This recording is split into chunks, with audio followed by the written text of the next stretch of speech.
கர்த்தர் நல்லவராக இருக்கிறார். ஆண்டவரும் இரட்சகருமாகிய இயேசு கிறிஸ்துவின் நாமத்தினாலே உங்கள் யாவரையும் நான் வாழ்த்துகிறேன். இந்த காலவேளையிலே ஆண்டவருடைய சமூகத்தில் வந்திருக்கிற உங்களை ஆண்டவர் ஆசீர்வதிப்பாராக. ஆன்லைனில் இணைந்திருக்கிறதான அன்பு தெய்வ பிள்ளைகளையும் கர்த்தர் ஆசீர்வதிப்பாராக. கர்த்தர் நல்லவராக இருக்கிறார். கர்த்தர் பெரியவர்.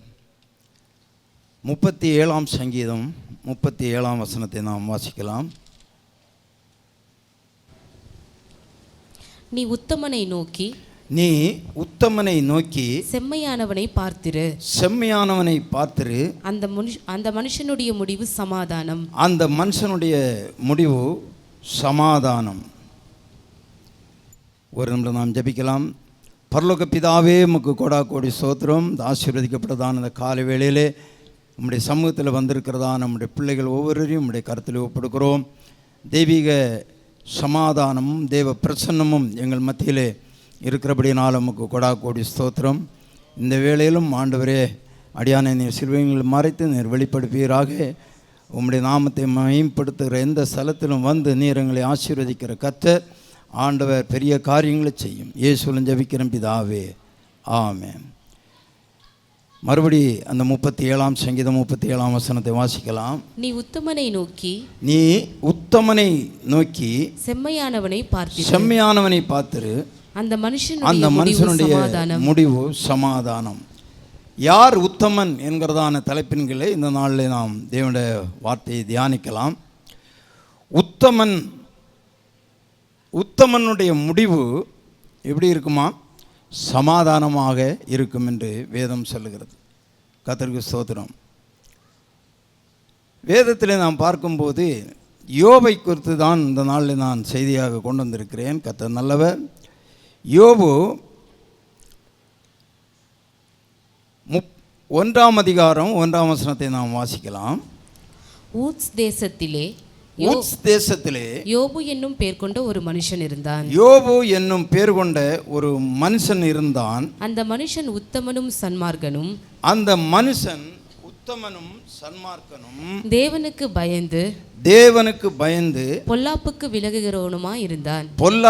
விலகுகிறவனுமாய் இருந்தான். அன்பு தெய்வ பிள்ளைகளே, நமக்கு யோபின் சரித்திரம் நன்றாக தெரிந்த சரித்திரம். ஆனாலும் நாம் அதிகமாக தியானிக்காத ஒரு பகுதியை தான் நான் இந்த நாளில் செய்தியாக கொடுக்க போகிறேன். இங்கே பார்க்கும்போது ஊட்ஸ் தேசத்திலே யோபு என்னும் பேர் கொண்ட ஒரு மனுஷன் இருந்தான் என்று சொல்லப்பட்டிருக்கிறது. நான் இதில் உங்களிடத்தில் குறிப்பாக நான் நினைப்பூட்ட விரும்புகிறது, இங்கே தேவன் பேசுகிற ஒரு வார்த்தை. இது மனிதன் அல்ல, மனிதன் கொடுக்கிற சாட்சியோ மனிதன் கொடுக்கிற காரியங்கள் அல்ல. தேவன் ஒரு யோபை குறித்து சொல்கிறார். அவனை குறித்து சொல்லும்போது சொல்கிறார், நான் அதிகமாக என்னை தொட்ட ஒரு வார்த்தை என்னென்றால், ஒரு மனுஷன் இருந்தான் என்று. ஒரு மனுஷன் இருந்தான். இங்கே ஒரு பரிசுத்தவான் இருந்தான் என்று சொல்லவில்லை. இங்கே ஒரு ஆசாரியன் இருந்தான் என்று சொல்லவில்லை. இங்கே ஒரு தேவனுடைய பிள்ளை என்று சொல்லவில்லை. ஆனால் அவர் சொல்லும்போது ஆண்டவர் சொல்கிறார், யோபு என்கிற ஒரு மனுஷன் இருந்தான். அவன் மனிதன். ஒரு பரிசுத்தவான்களோ அதாவது ஒரு ஊழியக்காரனோ இல்லை ஆசாரியனோ இல்லாவிட்டால் ஒரு தீர்க்கதரிசியோ அப்படின்னு சொல்லப்படவில்லை. அவனை குறித்து சொல்கிறார், அந்த மனுஷன் உத்தமனும் சன்மார்க்கனும் தேவனுக்கு பயந்து பொல்லாப்புக்கு விலகுகிறவனுமாயிருந்தான். அப்படியானால் ஒரு மனுஷனாய் இருக்கிற ஒருவன் உத்தமனாய் வாழ முடியும்.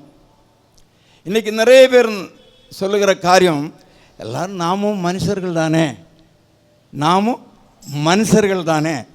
ஆமாம், அதனால் நாம் நிறைய காரியங்களில் நான் தவறு ஏறுகிறேன், நானும் மனுஷன்தானே அப்படின்னு. அது ஒரு குறிப்பிட்ட காலத்தோடு முடிந்து விட வேண்டும். ஆமாம், இந்த மனுஷன், அவனை குறித்து ஆண்டவர் சொல்கிறார் உத்தமன் என்று சொல்லுகிறார். 1ஆம் அதிகாரம் 8ஆம் வசனத்தையும் வாசிக்கலாம். கர்த்தர் சாத்தானை நோக்கி, கர்த்தர் சாத்தானை நோக்கி, என் தாசனாகிய யோபின் மேல் கவனம் வைத்தாயோ, உத்தமனும் சன்மார்க்கனும் தேவனுக்கு பயந்து பொல்லாப்புக்கு விலகுகிறவனுமாகிய அவனைப் போல் பூமியில் ஒருவனும் இல்லை. அங்கே சொல்கிறார் இந்த மனுஷன் உத்தமனாயிருந்தான் என்று. இங்கே அவர் சொல்லும்போது சொல்கிறார் அவனைப் போல பூமியில் வேற யாருமே இல்லை என்று சொல்கிறார். ஆமாம், அப்போ அந்த நாட்களிலே பூமியில் இருந்த மனுஷர்களிலே யோபு ஒருவன் தான் உத்தமனாக இருந்திருக்கிறான் தேவனுடைய பார்வையில். அதனால தான் சொல்கிறார் வேற யாருமே இல்லை, வேறு எந்த ஒரு மனுஷனும் இல்லை யோபை போல என்று சொல்லி. இந்த உத்தமனாய் வாழ்ந்த இந்த யோபுடைய வாழ்க்கையிலே ஒரு பெரிய சம்பவம் ஒன்று நேரிட்டது. 2ஆம் வசனம் சொல்கிறது, அவனுக்கு 7 குமாரரும் 3 குமாரத்திகளும் பிறந்தார்கள் என்று சொல்லி, அவனுக்கு 3ஆம் வசனத்தில் 7000 ஆடுகளும் 3000 ஒட்டகங்களும் 500 ஏறு மாடுகளும் 500 கழுதைகளும் ஆகிய மிருக ஜீவன்கள் இருந்தது மன்றி திரளான பணிவிடைக்காரர் இருந்தார்கள். அதனாலே அந்த மனுஷன் கிழக்கத்தி புத்திரர் எல்லாரிலும் பெரியவனாயிருந்தான் என்று சொல்லப்பட்டிருக்கிறது. இந்த யோபு அரபிக் கண்ட்ரியை சேர்ந்தவர். அவருக்கு அவருடைய செல்வத்தை குறித்து இங்கே சொல்லப்பட்டிருக்கிறது. சரி, அப்படி இருந்து கொண்டிருக்கிற காலகட்டத்திலே யோபனுடைய வாழ்க்கையிலே சாத்தான் யோபை பார்த்து கொண்டிருக்கிறான். ஆண்டவருக்கும் சாத்தானுக்கும் ஒரு உரையாடல் வருகிறது. கர்த்தர் சாத்தானை பார்த்து நீ எங்கே இருந்து வருகிறாய் என்று 7ஆம் வசனத்தில் கேட்கிறார். அவன் பிரதித்திரமாக பூமி எங்கும் உலாகி அது சுற்றி திரிந்து வருகிறேன். கர்த்தர் சொன்னார் சாத்தானை நோக்கி, என் தாசனாகிய யோபின் மேலே கவனம் வைத்தாயோ என்று சொல்லி தான் அவனிடத்தில் சொல்கிறார். அவன் உத்தமன், சன்மார்க்கன், தேவனுக்கு பயந்து பொல்லாப்புக்கு விலகிறமான அவனைப் போல ஒருவனும் இல்லை. அதற்கு அவன் சொல்லுகிறான், ஆஹா, சும்மாவா உண்மையை சேவிக்கிறான், அவன் தேவனுக்கு பயந்து நடக்கிறான், எல்லாம் அவனுக்கு இருக்குது, எல்லா வசதி வாய்ப்போடு இருக்கிறான், அவனுக்கு உண்டான எல்லாவற்றையும் சுற்றிலும் நீர் என்ன பண்ணி வைத்திருக்கிறீர், வேலி அடைச்சி வச்சிருக்கிறீர், அதனால் அவனுடைய கையின் பிரயாசங்களெல்லாம் ஆசீர்வதித்து இருக்கிறீர், அதனால் அவன் என்ன பண்ணுறான், உத்தமனாக இருக்கிறான், நீர் கொஞ்சம் அவனை தொட்டுப்பாரும், அவனுக்கு உள்ளானதை எடுத்துப்பாரும், அப்பொழுது அந்த உத்தமத்தில் இருக்கிறானா இல்லையா என்று. இது தேவனுக்கும் சாத்தானுக்கும் நடந்த ஒரு உரையாடலும் ஒரு காரியமாக இருக்கிறது. அப்பொழுது ஆண்டவர் சொல்கிறார் அவனுடைய சரி எடுத்துப்பார் அப்படின்னு. இது ஒரு சவால். இந்த சவாலுக்கு ஆண்டவர் தெரிந்து கொண்ட ஒரு பாத்திரம் யோபு. ஏனென்றால் ஆண்டவர் சொல்கிறார் அவனைப் போல இந்த பூமியில் யாரும் இல்லை. அதனால் பார்த்தார் ஆண்டவர், இவனையே அவன்கிட்ட ஒப்பு கொடுத்துடலாம் அப்படின்னு. அவன் ஒரே நாளிலே எல்லாவற்றையும் அவன் எடுத்து விட்டான். 13ஆம் வசனத்திலிருந்து பார்க்கும்போது அங்கே ஒரு விருந்து நடக்கிறது மூத்த சகோதரருடைய வீட்டிலே. அப்பொழுது ஒவ்வொரு சம்பவமாக நடக்கிறதை வேலைக்காரர்கள் வந்து சொல்லுகிறார்கள். அதை பார்த்து அவனுக்கு கொஞ்சம் வருத்தம் இருந்தாலும் கூட அவன் சொல்வதை பார்க்கிறோம், நான் நிர்வாணியாக வந்தேன், நிர்வாணியாக நான் போக போகிறேன், கர்த்தர் கொடுத்தார், கர்த்தர் எடுத்தார், அவருடைய நாமத்துக்கு ஸ்தோத்திரம் என்று சொல்லி இவை எல்லாவற்றிலும் அவன் பாவம் செய்யவில்லை. அதன் பிறகு 2வது மறுபடியும் சாத்தான் அங்கே வந்து நிற்கிறான். அதே காரியத்தை தான் ஆண்டவர் சொல்கிறார். அப்பொழுது சாத்தான் சொல்கிறார், ஒரு மனிதன் எல்லாவற்றையும் இழந்தாலும் கூட அவன் கடவுளை பின்பற்றுவான், ஆனால் அவன் சரீரத்திலே ஒரு வேதனை வருமானால் அப்பொழுதுதான் அவன் மறுதளிப்பான் என்று சொல்லும் பொழுது ஆண்டவர் சொன்னார், சரி அதையும் கூட நீ பண்ணிக்கோ, ஆனால் அவனுடைய ஜீவனை நீ எதுவும் பண்ணி விடாதே, சரீரத்தை எது வேண்டுமானாலும் செய்து கொள்ளும். அப்படி சரீரத்தை தொட்டு பாஸ்டர் அவர்கள் ஆராதனை ஆரம்பத்தில் நடந்து சொன்னது போல அவனுடைய தோல் எல்லாம் அழுகிறது, உடம்பெல்லாம் பருக்கையினாலே நிறந்து உடம்பெல்லாம் தோலெல்லாம் வெடித்து பயங்கரமான ஒரு சூழ்நிலைக்கு அவன் போகிறான். அவன் ரொம்ப உருகுலைந்து போய்விட்டான். அவன் தன்னுடைய வாயை மூடுவதற்கு அந்த உதடுகள் இருக்கிறல்லவா சும்மா தோலில் தான் ஒட்டிகிட்டு இருக்கிறது. அந்த சூழ்நிலையிலே அவன் மாறிவிட்டான், அடையாளம் தெரியாதவனாய் மாறிவிட்டான். சோத்திரம். அப்படியும் மனைவியை கூட கொஞ்சம் கடினமான வார்த்தை தான் சொல்கிறாள். எவ்வளவு காலம் நேர் இப்படி உத்தமனாக இருப்பி தேவனை தூஷித்து ஜீவனை விடும் என்று சொல்லி, நான் ஏற்கனவே 1-2 முறை சொல்லியிருக்கிறேன்.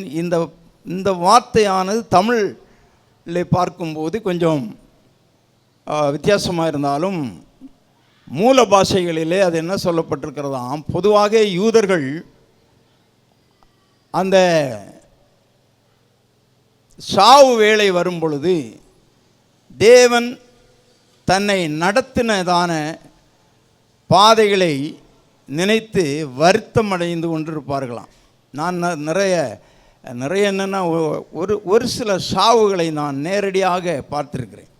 ஆமாம், என்னுடைய பெரியப்பா ஒருவர் சாகிற தருவாயில் இன்னும் ஒரு ஃபியூ செகண்டில் உயிர் போகும்போது அவருடைய கண்ணிலிருந்து தாரதாரையாக கண்ணீர் வடிந்தது. அப்பொழுது அவருடைய மனைவி சொல்கிறார்கள், புரிந்து கொண்டார்கள் ஏன் இவர் அழுகிறார் என்று. இவருடைய பிள்ளைகளுக்கு எந்த ஒரு பிள்ளைகளுக்கும் திருமணமாகவில்லை, ஒன்றுமே பார்க்காம போய் சேர்றாரு அப்படின்னு. அதற்கு அவங்க சொல்கிறாங்க, சந்தோஷமாக போங்க, எல்லாம் நான் பார்த்துக்கிறேன் அப்படின்னு சொல்கிறாங்க. அப்பொழுது அவர் அழுகிறதை பார்த்து என்ன, இவர் நான் இன்னும் ஒன்றும் நிறைவேற்றாமல் போகிறேனே என்று சொல்லி. அதுபோல் அவர்கள் மரிக்கும்போது எண்ணத்தில் எனக்கு இப்படிப்பட்ட ஒரு கெட்ட வாழ்வை கொடுத்தாரே, நல்ல வாழ்வு கொடுக்கவில்லை என்று தேவனை தூஷித்து, அதாவது தேவனை மனதிலே இவர் எனக்கு இந்த உலகத்தில் எதுவும் நல்லது கிடைக்கலையே, என் உயிரும் போகிறது இதோட அப்படின்னு சிலர் விடுவார்களாம். அதனால் அப்படி அங்கே மூல பாஷையில் என்ன இருக்கிறதாம், ஒருவேளை அப்படி உமக்கு ஒரு இந்த பாதையில் ஒரு மரணம் நேரிடுமானால் தேவனை துதித்து ஜீவனை விடும், தேவனை தூஷித்திராவிடும்.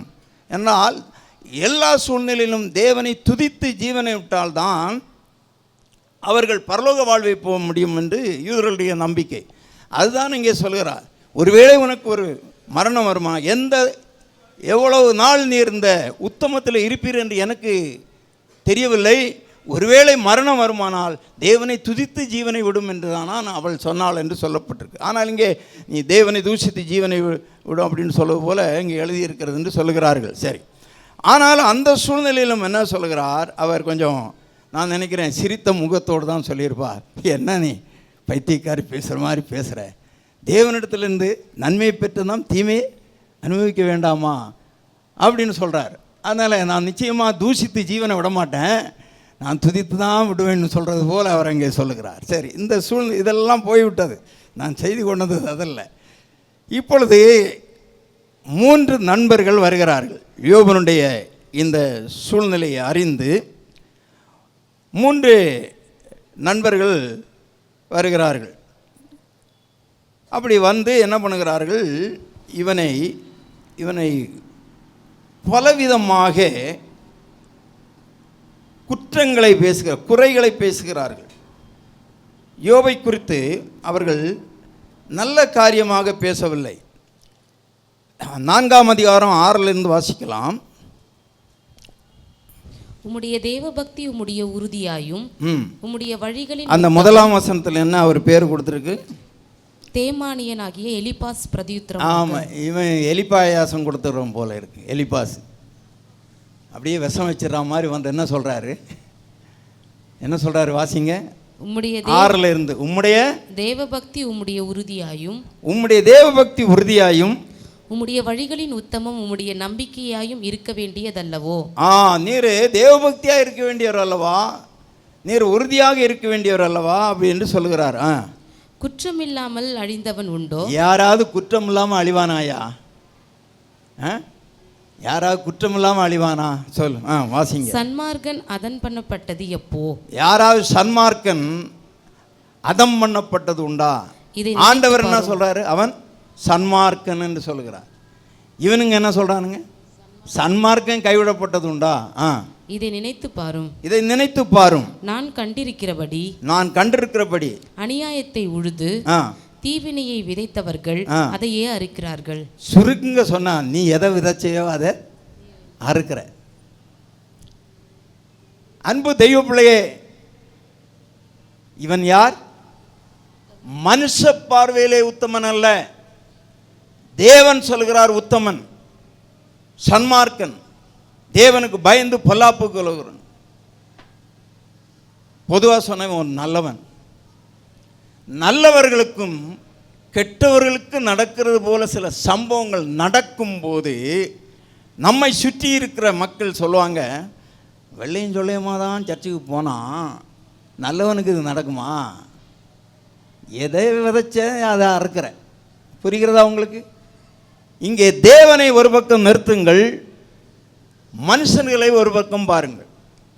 தேவன் சொல்கிறார், நீ உத்தமி, நீ உத்தமன், நீ என்னுடைய பிள்ளை. ஆனால் உலகம் சொல்கிறது, நமக்கு ஒரு கஷ்டம் வருமானால் இந்த கஷ்டம் ஆண்டவர் சவால் விட்டு சாத்தானுக்கும் ஆண்டவருக்கும் உள்ள இதில் ஒரு டெஸ்ட் தான், பரீட்சை. இந்த பரீட்சை எல்லாருக்கும் வரும். ஆமாம், பரிசுத்தவான்களுக்கும் பரீட்சை வரும், பாவிகளுக்கும் வரும், சாதாரண விசுவாசிகளுக்கும் வரும், ஆண்டோடைய ஊழியத்தை செய்கிற பிள்ளைகளுக்கும் பரீட்சைகள் வரும். அந்த பரீட்சையிலே நாம் நின்றால் தானே அடுத்த ஸ்டேஜுக்கு போக முடியும். ஆமாம், ஆண்டவர் மார்க்கு எழுதின சுவிசேஷத்திலே 16ஆம் அதிகாரத்திலே விசுவாசிக்கிறவர்கள் நடக்கும் அடையாளங்கள், வியாதியஸ்தர்கள் கைகளை வைப்பார்கள், சொஸ்தமாவார்கள், பிசாசுகளை துரத்துவார்கள், எல்லாம் சொல்லிட்டு வர்றாரு. அது எப்படி துரத்துவார்கள்னா டெஸ்ட் வேணும்ல, டெஸ்ட் பண்ணி பார்க்கணும்ல. அந்த மாதிரி டெஸ்ட்டு தான் நமக்கு. அந்த மாதிரி டெஸ்ட்டில் யோபு நின்று கொண்டிருக்கிறார். இப்போது அவருக்கு பரீட்சை எழுதி கொண்டிருக்கிறார் இப்பொழுது. ஆனால் உலகம் பார்த்து சொல்கிறது, சும்மா வருமா, நீ விதைச்சதை அறுக்கிற, நீ எதை செய்தாயோ அதை நீ அறுக்கிறாய் என்று எலிப்பாஸ் சொன்னார். இப்போது இன்னொருத்தர் வர்றார், 8ஆம் அதிகாரம் 1லிருந்து வாசிக்கலாம்.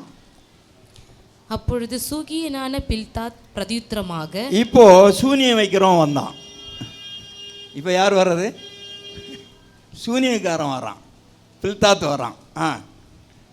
நீர் எந்த மட்டும் இப்படிப்பட்டவைகளை பேசுவீர்? நீர் எந்த மட்டும் இப்படிப்பட்டவைகளை பேசுவீர்? எதுவரைக்கும் உம்முடைய வாயின் வார்த்தைகள் பலமான காற்றை போல் இருக்கும்? எவ்வளவு பலமான காற்றை போல பேசிட்டு இருக்கிறீர. தேவன் நியாயத்தை புரட்டுவாரோ? தேவன் நியாயத்தை புரட்டுவாரா? சர்வ வல்லவர் நீதியை புரட்டுவாரோ? சர்வ வல்லவர் நீதியை புரட்டுவாரா? உம்முடைய பிள்ளைகள் அவருக்கு விரோதமாய் பாவம் செய்யாதிருந்தாலும், அவர்களுடைய பாதகத்தின் ஆக்கினைக்கு அவர்களை அவர் ஒப்பு கொடுத்திருந்தாலும், நீர் தேவனை ஏற்கனவே தேடி பிள்ளைகளுக்கு எது வேணாலும் நடந்துட்டு போட்டும் பரவாயில்ல, ஆனால் நீர் ஒழுங்காக இருந்துருன்னா இது நடந்திருக்காது. வாசிங்க. நீர் தேவனை ஏற்கனவே தேடி, நீ ஏற்கனவே தேடி சர்வ வல்லவரை நோக்கி விண்ணப்பம் செய்து சுத்தமும் செம்மையுமாய் இருந்தீரானால் அப்பொழுது அவர் உமக்காக விழித்து நீதியுள்ள உம்முடைய வாசஸ்தலத்தை நல்ல காரியத்தை செய்திருக்க மாட்டாரா அப்படின்னு சொல்லிட்டு இப்போ சொல்றான். உம்முடைய துவக்கம் அற்பமாய் இருந்தால் 8ஆம் வசனம் வாசிங்க. ஆகையால் நீர் முந்தின தலைமுறையார் இடத்துல விசாரித்து பாரோம். நீர் ஒருவேளை உம்முடைய பிள்ளைகள் எல்லாம் நல்லவங்க, நீர் நல்லவனா இருந்தாலும் இப்போ உம்முடைய முன்னோர்கள் செய்த பாவத்தினாலே இந்த தண்டனையை நீ அனுமதிச்சு கொண்டிருக்கிறாய் என்று இங்கே ஒன்று பக்தியை பற்றி பேசுகிறார், இன்னொன்று ஜென்ம கர்மங்களை பற்றி பேசி கொண்டிருக்கிறார். ஆமாம், இவன் முன்னோருடைய தலைமுறையில் இவன் செய்த காரியம் இவனை பிடிச்சிட்டு இருக்கு அப்படின்னு சொல்லிட்டு இவங்க சொல்கிறாங்க. ஆமாம், நீர் முந்தின தலைமுறை இடத்தில் விசாரித்து அவர்கள் முன்னோர்களின் செய்தியை ஆராய்ந்து பாரும். நாம் நேற்று உண்டானவர்கள் ஒன்றுமே தெரியாது. அதனால் முன்னால் உள்ள உம்முடைய தாத்தாவுடைய தாத்தா, உம்முடைய அப்பா, இவங்கெல்லாம் என்ன அநியாயம் செய்தாங்கன்னு கொஞ்சம் யோசித்து பாருன்னு ரெண்டாவதுக்காரர் சொல்கிறார். ஆமாம், இப்போது மூன்றாவது ஒரு ஆள் வர்றாரு. 11ஆம் அதிகாரம் 12லேருந்து வாசிக்கலாம். புத்தியில்லாத மனுஷன் காட்டுக்கழுதை குட்டிக்கு ஒப்பாக பிறந்திருந்தாலும் பெரு நெஞ்சுள்ளவனாய் இருக்கிறான்.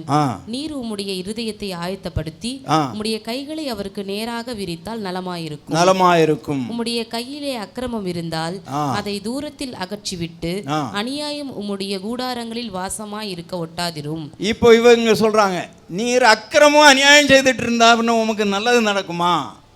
எப்படி சொல்றாங்க? அக்கிரமும் அநியாயமும். ஆமாம், முன்னோர் செய்த பாவம் இது.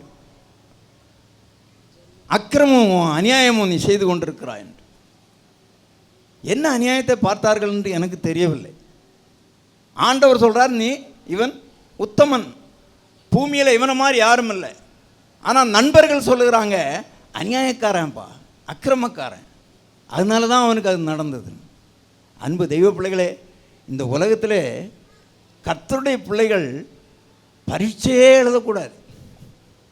கர்த்தருடைய பிள்ளைகளுக்கு பரீட்சையே வரக்கூடாது. எல்லாம் நல்லதாகவே இருக்கணும். ஆமாம், உலகத்தில் சொல்லுவாங்க, தொட்டதெல்லாம் பொண்ணாகணும், நினைக்கிறதெல்லாம் நடக்கணும். அப்போ இவங்க பரிசுத்தவான்கள்னு உலகம் நம்மளை தீர்க்கிறது. ஆமாம், ஆண்டவர் அப்படி இல்லை. சுகபோகமாய் வாழ்கிறவன் உயிரோடு செத்தவன் வேதம் சொல்லுகிறது. அப்படியான தேவனுடைய நீதிக்கும் மனுஷருடைய நீதிக்கும் எண்ணங்களுக்கும் வித்தியாசம் நிறைய இருக்கிறது. இவன் ஒரு பாவம் செய்யாதவன், ஒரு குற்றமும் அறியாதவன். எனவே தானே ஆண்டவரே சொல்கிறார், உத்தமன் அவன், அவனைப் போல அந்த பூமியில் யாரும் இல்லை என்று தேவன் சொல்லுகிறார்.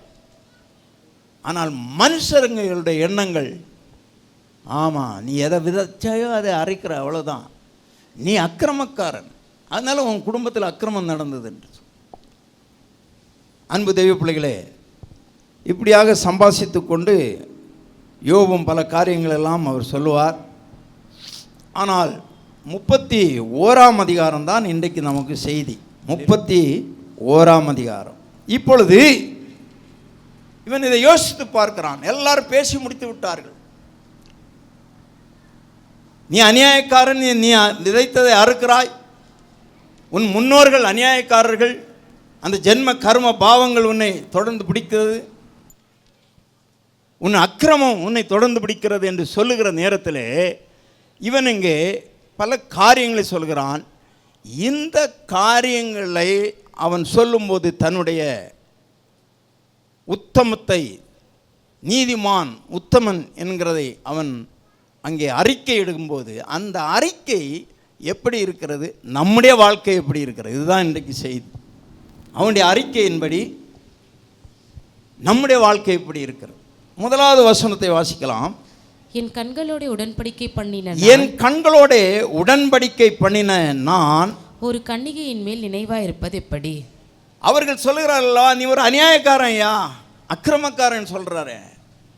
இவன் சொல்லுகிறான், என்னுடைய கண்களோட உடன்படிக்கை பண்ணின நான் ஒரு கன்னிகையின் மேலே நினைவாய் இருப்பது எப்படி? அப்பொழுது உன்னதங்களில் இருந்து தேவன் அளிக்கும் பங்கும் உன்னதத்தில் இருந்து சர்வ வல்லவர் கொடுக்கும் சுதந்திரமும் கிடைக்குமோ? பார்த்தீங்களா, நான் சுத்தவானா இல்லாமல் இருந்தால், நான் ஒரு அநியாயக்காரனா இருந்தால் கடவுள்கிட்ட வர நன்மையை நான் சுதந்திரிக்க முடியுமாயா அப்படின்னு சொல்லுகிறான். அவன் சொல்லுகிறான், என் கண்களோட நான் ஒரு உடன்படிக்கை பண்ணியிருக்கிறேன். எனவே நான் எந்த ஒரு பெண்களையும் தவறான கண்ணோட்டத்திலே நான் பார்த்ததே கிடையாது என்று சொல்லுகிறார். அன்பு தெய்வ பிள்ளைகளே, பரிசுத்தவான்களாக அழைக்கப்பட்டிருக்கிற நாம், கர்த்தருடைய பிள்ளைகளாக நிலைநிறுத்த வல்லவராயிருக்கிற சர்வ வல்லவரை ஆராதித்து கொண்டிருக்கிற நம்முடைய வாழ்க்கையிலே நம்முடைய கண்களோட உடன்படிக்கை பண்ணியிருக்கிறோமா என்று சொல்லி பார்க்க வேண்டும். நம்முடைய கண்களோட உடன்படிக்கை. ஆமாம், சில உலகத்தில் சொல்லுவாங்கல்லவா, கண்டதே காட்சி கொண்டதே கோலம் அப்படின்னு. கண் கண்ட வழியில எல்லாம் நாம் போய் கொண்டிருக்கிறோமா? நம்முடைய கண்களுக்கு ஒரு கட்டுப்பாடு வைத்திருக்கிறோமா? நம்முடைய கண்களுக்கு ஒரு மதில் சோறு வைத்திருக்கிறோமா? நம்முடைய கண்களோடு நாம் உடன்படிக்கை பண்ணியிருக்கிறோமா என்று நாம் யோசித்து பார்க்க வேண்டும். 1 யோவான் இந்த 31 இருந்தும் நான் அதிகமாக பேசுவேன். முதலாவது ஒரு 2-3 வசனங்கள் உங்களுக்கு சொல்லிவிட்டு அந்த அதிகாரத்தை விட்டு நான் வெளியே போக மாட்டேன். வாசிக்கலாம். 1 யோவான் 2ஆம் அதிகாரம் 16ஆம் வசனம். ஏனெனில் மாம்சத்தின் இச்சையும் கண்களின் இச்சையும் ஜீவனத்தின் பெருமையுமாகிய உலகத்தில் உள்ளவைகள் எல்லாம் பிதாவினால் உண்டானவைகள் அல்ல, அவைகள் உலகத்தினால் உண்டானவைகள். அவைகள் உலகத்தில், மறுபடியும் வாசிங்க, என்னென்ன உலகத்தினால் உண்டானது? மாம்சத்தின் இச்சை, கண்களின் இச்சை, ஜீவனத்தின் பெருமை. அன்பு தேவ பிள்ளைகளே, கண்களின் இச்சை, அடுத்தது மாமிசத்தின் இச்சை. கண்கள் பார்க்கிறது, மாமிசம் ஏங்குகிறது. கண்கள் பார்க்கிறது, தேவையில்லாத ஒரு காரியத்தை கண்கள் பார்க்கிறது. அது உள்ளுக்குள்ளாக போய் மூளையில் போய் சிந்தனை போய் உடனே இந்த சரீரமானது அதை அடைய வேண்டும் என்று சொல்லி துடிக்கிறது. கண்களின் இச்சை, மாம்சத்தின், ஜீவனத்தின், ஆமாம், கொஞ்சம் நல்ல வாழ்வு வந்தால் போகிறோம், பெருமை வந்துடும். ஜீவனத்தின் பெருமை. ஆமாம், அதை வச்சு நான் எது வேணும்னா பண்ணிக்கலாம், எங்கிட்ட வசதி இருக்குது, வாய்ப்புகள் இருக்குது என்று சொல்லி அந்த கண்களின் இச்சை, மாம்சத்தின் இச்சை, ஜீவனத்தின் பெருமை, இது உலகத்திலே உண்டானது, தேவனிடத்தில் உண்டானது அல்ல. எனவே கண்களை குறித்து கவனமாக இருக்க வேண்டும். இதுதான் கண்கள். இந்த கண்கள் வழிதான் ஃபஸ்ட்டு பாவம் பிரவேசிக்கிறது. கண்கள் வழிதான். கண்கள் பார்க்கும்போது இது வேண்டாம் என்று விட்டால் நல்லது, அது வேண்டும் என்று சொல்லும்போது தான் ஏவாளுடைய காரியத்திலே அவள் செய்த தவறு. அது புசிப்புக்கு இன்பமும் பார்வைக்கு ரொம்ப அருமையாக இருந்ததுதான். பார்வையில் பார்த்த உடனே தான் சரி, சோதரம். இப்போ பாருங்கள், நியாயாதிபதிகளின் புஸ்தகம் 14ஆம் அதிகாரம் 1ஆம் வசனம். நியாயாதிபதிகள் 14:1. சிம்சோன் திம்னாத்துக்கு போய் திம்னாத்திலே பெலிஸ்தரின் குமாரத்திகளில் ஒரு பெண்ணை கண்டு, அங்கே பெலிஸ்தரின் குமாரத்திகளிலே ஒரு பெண்ணை கண்டு திரும்ப வந்து தன் தாயையும் தகப்பனையும் நோக்கி திம்னாத்திலே பெலிஸ்தரின் குமாரத்திகளில் ஒரு பெண்ணை கண்டேன், அவளை எனக்கு கொல்ல வேண்டும் என்றான். அவளை கொல்ல வேண்டும், அவளை நான் அடைய வேண்டும் என்று சொல்லி அங்கே சொல்கிறான். எங்க போய்? பெலிஸ்தரிடத்தில். இவன் பெலிஸ்தியன் அல்ல, இவன் தேவனுடைய மனுஷன். இது சொல்லப்பட்டிருக்கிறது 13ஆம் அதிகாரம் 3ஆம் வசனம். கர்த்தருடைய தூதனான அந்த ஸ்திரீக்கு தரிசனமாகி அவளை நோக்கி, இதோ பிள்ளை பெறாத மலடியான நீ கற்பந்தரித்து ஒரு குமாரனை பெறுவாய், ஆதலால் நீ திராட்சரசமும் மதுபானமும் குடியாமலும் தீட்டானது ஒன்றும் புசியாமலும் எச்சரிக்கையாக இருந்து நீ கற்பந்தரித்து ஒரு குமாரனை பெறுவாய். அவன் தலையின் மேலே சவரகன் கத்தி படலாகாது. அந்த பிள்ளை பிறந்தது முதல் தேவனுக்கென்று நசரேனாய் இருப்பான். அவன் இஸ்ரவேலை பெலிஸ்தரின் கைக்கு நீங்களாக்கி ரட்சிக்க தொடங்குவான். பார்த்தீர்களா? ரட்சிக்க தொடங்குவான் இஸ்ரவேலரை பெலிஸ்தரின் கைக்கு. அப்போ பெலிஸ்தர் இஸ்ரவேலுக்கு விரோதிகள். இப்போ இவன் ஒரு இஸ்ரவேலன்.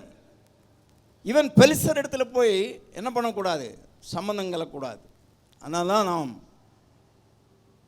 கொரிந்தியர்கள் வாசிக்கும்போது விசுவாசிக்கும் அவிசுவாசிக்கும் பங்கேது, தேவனுடைய பிள்ளைகளுக்கும் விக்கிரகங்களுக்கும் சம்பந்தம் ஏது என்று சொல்லுவார். சரி, இவன் யார்? நசரே விரதம் இருக்க வேண்டியவன் நசரேயன். அதனால நாம் யார்? நாம் யார்? கர்த்தருடைய பிள்ளைகள். கர்த்தருடைய பிள்ளைகளாகிய நாம், நமக்கு ஒரு பிரதிஷ்டை இருக்கிறது, ஒரு நசரேய விரதம் இருக்கிறது நமக்கு. அந்த நசரேயர்கள் தான் நாம் எல்லாரும். அவன் மட்டும் இல்லை நசரேயன், புதிய ஏற்பாட்டு நசரேயர்கள் நாம் எல்லாரும். எனவே நாம் சில காரியங்களுக்கு விலகி இருக்க வேண்டும்.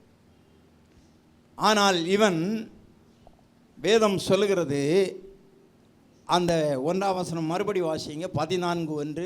சிம்சோன் திம்னாத்துக்கு போய் திம்னாத்திலே பெலிஸ்தரின் குமாரத்திகளில் ஒரு பெண்ணை கண்டு. அப்ப எதனால பார்க்கிறான் அவன்? கண்ணுனால பார்க்கிறான். கண்களின் இச்சை.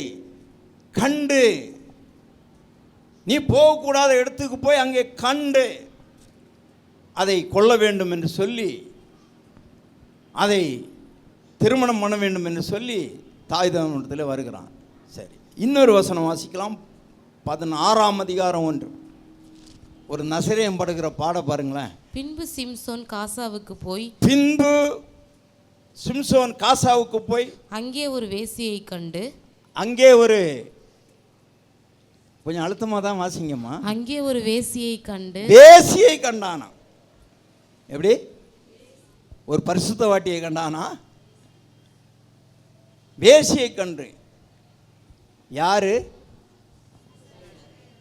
நசரேயன். யார் சொன்னது அப்படி? சிம்சோன்னு சொல்லக்கூடாது. நசரேயன் என்ன பண்ணியிருக்கிறார்? இப்போ வேசியை கண்டான். கண்டு அவளிடத்தில் போனான். பாருங்க, வேசியை கண்டு. நசரேனே, நீ எங்கே இருக்க வேண்டிய பிள்ளை? உன் கண் ஏன் அப்படி போய்விட்டது? அப்படியானால் நீ கண்ணோடு என்ன பண்ணவில்லை? உடன்படிக்கை பண்ணவில்லை. அன்பு தெய்வ பிள்ளைகளே, காண்கிறதெல்லாம் கர்த்தருடைய பிள்ளைகளுக்கு அனுபவிப்பதற்காக அல்ல, அது உலகத்தினாலே உண்டானது. நமக்கு எது அனுபவிக்கிறது இருக்கிறோ அதை தான் அனுபவிக்க வேண்டும். காண்கிறதை குறித்து கவனமாக இருங்க. பார்க்கிறதெல்லாம் நாம் பெற்றுக்கொள்வதற்கு தகுதி உள்ளவர்கள் அல்ல. ஆமாம், நாம் பரிசுத்தவான்கள், நாம் நசரேயர்கள், நாம் ஆண்டவருடைய பிள்ளைகள். பிரசங்கி 11:9 என்ன சொல்லுகிறது? பிரசங்கி 11ஆம் அதிகாரம் 9ஆம் வசனம். வாலிபனே, உன் இளமையிலே சந்தோஷப்படு. உன் வாலிப நாட்களிலே உன் இருதயம் உன்னை பூரிப்பாக்கட்டும். முதல்ல உன் இருதயம் எப்படி இருக்கட்டும்? நல்ல அழகாக பூரிப்பாக இருக்கட்டும். உன் நெஞ்சின் வழிகளிலும் உன் கண்ணின் காட்சிகளிலும் நட. ஆனாலும் இவை எல்லாவற்றின் நிமித்தம் உன்னை நியாயத்திலே கொண்டு வந்து நிறுத்துவார். தேவன் உன்னை ஒரு நாள் எங்க கொண்டு வந்து நிறுத்துவாராம்? நியாயத்திலே கொண்டு வந்து நிறுத்துவார். நீ சண்டே கிளாஸுக்கு போனல, இதா சொல்லி கொடுத்தாங்க. நீ சர்ச்சுக்கு போனியே, இதா உனக்கு சொல்லி கொடுத்தாங்க. நீ ஆண்டோடைய பிள்ளையாக இருந்து சோதரித்திய ஆராதித்திய, இதா உனக்கு சொல்லி கொடுத்தாங்க. நியாயத்திலே கொண்டு வந்து நிறுத்துவார் என்று அறி என்று சொல்லுகிறார். ஆமாம், இது யார் எழுதுகிறது? சாலமோன் எழுதுகிறார். அவர் எல்லாம் ஆண்டு அனுபவித்து கடைசியில் வந்து சொல்லுகிறார் 12ஆம் அதிகாரத்தில், மாயை மாயை எல்லாம் மாயை என்று பிரசங்கி சொல்லுகிறார். ஆமென். எத்தனாம் வசனம்? 8ஆம் வசனம் வாசிங்க. மாயை மாயை மாயை எல்லாம் மாயை என்று பிரசங்கி சொல்கிறார். கடைசி வசனம் வாசிங்க. ஒவ்வொரு கிரியையும் அந்தரங்கமான ஒவ்வொரு காரியத்தையும் நன்மையானாலும் தீமையானாலும் தேவன் நியாயத்திலே கொண்டு வந்து நிறுத்துவார். ஆமென். அடுத்தது தொடர்ந்து வாசிங்க. காரியத்தின் கடைத்தொகையை கேட்போமாக. காரியத்தின் கடைத்தொகை, கடைசியை கேட்போமாக.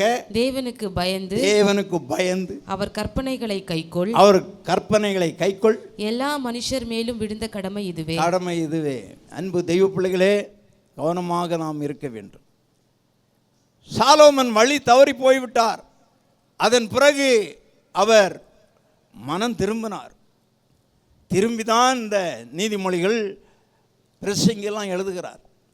சொல்கிறார், எல்லாம் மாயை, நான் அனுபவிச்சு சொல்கிறேன் அப்படின்னு. ஆமாம், அந்த பிரசங்கி 2ஆம் அதிகாரத்தில் வீடுகளில் போய் படிங்க.